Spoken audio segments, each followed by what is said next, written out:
और इस दुआ के साथ कि हमारे रब हमें अपने पास से रहमत दे और हमारे लिए हमारे मामले में सही रहनुमाई फरमा।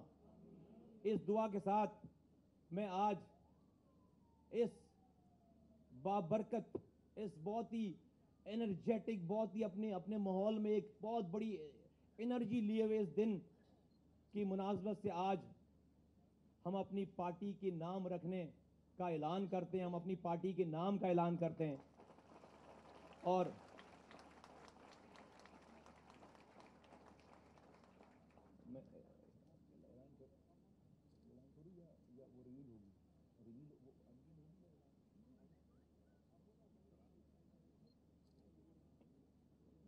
मैं चाहता हूं कि जब मैं नाम का ऐलान करूं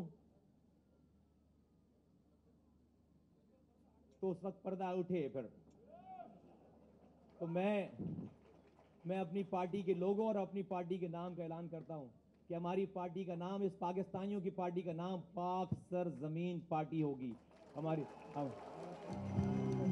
और पाकिस्तानी तराने पे आप सब लोग जो है वो खड़े हो जाए प्लीज।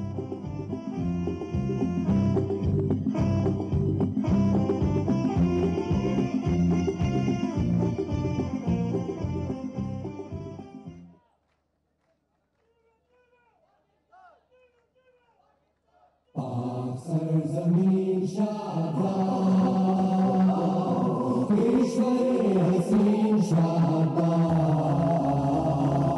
दूर निशाने अज़्मे आलीशान अर्ज़े पाकिस्तान, मरकज़-ए-यकीन शाबाश।